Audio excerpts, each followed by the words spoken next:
সংগ্রামী বন্ধুগণ, উপস্থিত মিডিয়া সহ অন্যান্য বন্ধুগণ, আপনারা ইতিমধ্যে শুনেছেন আমাদের যারা বক্তব্য রেখেছেন তারা আদিবাসীদের উপর যে শোষণ, নির্যাতন, নিপীড়ন যেভাবে চলছে সেই বিষয়গুলো ইতিমধ্যে তারা আলোকপাত করেছেন। সংগ্রামী বন্ধুগণ, আপনারা জানেন যে কিছুদিন আগে গাইবান্ধায় রাজা বিরাট গ্রামে যে ন্যাক্কারজনক ঘটনা ঘটেছে তার জন্য আজকে আমরা দাঁড়িয়েছি। তার কয়েকদিন আগে আমরা রাজা বিরাট এলাকায় আমরা গিয়েছিলাম।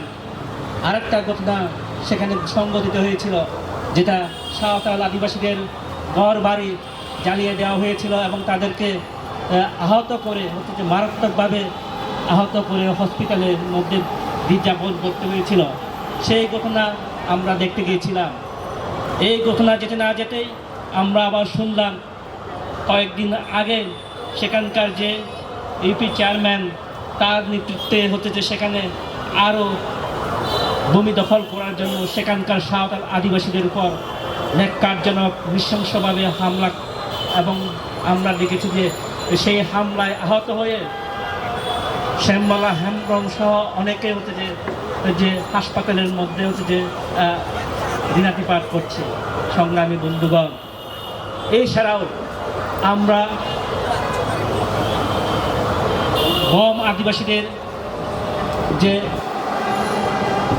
গণহারে যে গ্রেপ্তার, সন্ত্রাসী আখ্যা দিয়ে যে গণহারের গ্রেপ্তার আমরা দেখেছি বিগত আওয়ামী লীগ সরকারের আমলে, এবং দেখেছি যে সেখানে ছোট বাচ্চা সহ তাদেরকে সন্ত্রাসী আখ্যা দিয়ে সাধারণ নিরীহ বম জনগোষ্ঠীর যারা বম জাতির তাদেরকে গ্রেপ্তার করে তাদেরকে জেলখানায় পাঠিয়ে দেওয়া হয়েছে।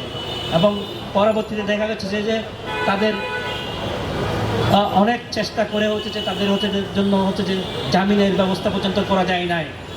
আমরা দেখতে পেয়েছি সে ধরনের ঘটনা। সেই সময়ের ঘটনা আমরা আশা করেছিলাম যে এই সরকার যখন এসেছে এই সরকার যারা